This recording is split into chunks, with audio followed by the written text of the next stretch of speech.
And now I'm in Blanchardstown Library and I'm talking to Christine Baker, the Heritage Officer of Fingal County Council. Christine, welcome back to Near FM.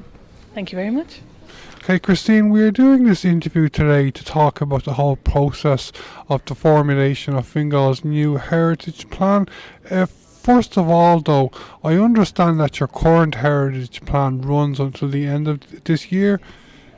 Can you tell me, Christine, if you have achieved anything in your current heritage plan over the last few years that you are particularly proud of? Oh, it's quite hard to narrow down actually. There's over 48 actions in our current plan and I'm happy to say we have achieved most of them. So there's been lots and lots of different projects. One of our most recent was the thatch project, Fingal Thatch project, where we surveyed the surviving thatch but also gathered lots of memories and photographs from the community in regard to the thatch that has disappeared, and that's all on a story map on our website, the heritage conservation part of our website, fingal.ie. Yeah, I interviewed Jerry Clobby here 5 years ago. He was your heritage officer. Has he moved on somewhere else in Fingal, is he, or is he retired, or do you know what he's doing himself? He is in the Department of Climate.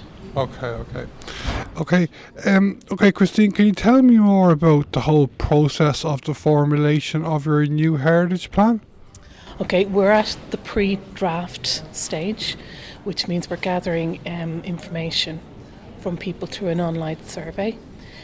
So we want to know what's important to people. What are the sort of themes? Like in the last plan, we didn't address climate change, which I think might be very important, climate and heritage and the effect climate will have. So we have lots of different options that people might want to take up: engagement, working with communities, resourcing, things like that. So the idea is that we can get as many people as possible to fill out the online survey, and we'll gather that information and that will form the basis for drafting the plan. And then we'll have another period of public consultation where they can look at the draft and make comments on that. So it's a process over most of this year, the rest of this year. But it's to try and get as many people to engage and get their viewpoints as possible. And when does the new plan come into operation? Next year. Next January? Yeah. Well, it has to be approved by council first, but hopefully next year. And you mentioned climate action there. It's not just physical history that you're interested in relation to heritage plan, isn't it? Not? Not at all. I mean, if you think about it, we have all different types of heritage that affect us, that make us who we are. So we've everything from natural heritage, archaeological heritage, industrial heritage, the heritage of people, the heritage of fashion, there's all sorts of different themes and elements, language, folklore, all of those things that make up our heritage. And of course the heritage of new communities coming in as well. So there's a lot of things to capture. Just thinking of it now, does there have to be a certain time period where something becomes heritage? That's a bit of a mad question maybe. What do you think?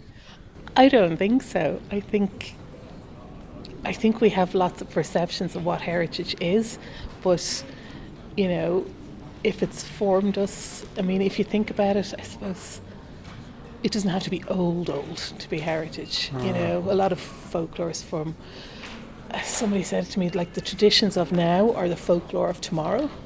So we're creating heritage now, if you think of it like that. I think even 20 years ago was heritage, do you? Yeah, absolutely, yeah. Okay, you've kind of already answered this, but do you, Christine, as Heritage Officer, have any particular objectives that you would like to see met with the new Heritage Plan? I just think it's important to engage as wide an audience as possible. I think heritage traditionally is seen as something for older people, or maybe retired people, whereas I'd love to see more engagement with younger people. I read an article in the Irish Times a few months ago by the columnist Una Mullally, and she said that young people nowadays, a lot of them anyway, have a big interest in heritage. Do you find that amongst young people, or is it the same across the age groups? I think at the moment it depends what type. If it's active, it's something like community excavation that tends to grab people maybe who are in their 20s and 30s, you know. If it's something like to do with natural heritage and biodiversity, maybe making a pond or taking samples from your local river, that tends to get younger people involved. So I kind of think it depends on what type of heritage it is or what project it is. Okay, Christine, how can our listeners today on Near FM make a submission on the next plan? As I said, it's our online survey, so at this stage. So that's available on our website, fingal.ie. It's also available on our Facebook page, which is Fingal Heritage, and our Twitter, which is @FingalHeritage. Yeah, I was looking, I didn't know you have it on Twitter, but you have a great Facebook page, don't you? We do, yeah. Anything that's, I suppose, relevant or ongoing, or talks that are coming up across the county and stuff, all goes up there on the Facebook, so it's a good resource. Okay, Christine, I'll hopefully be talking to you again at some later stage during the process, right? Thanks. Thank you.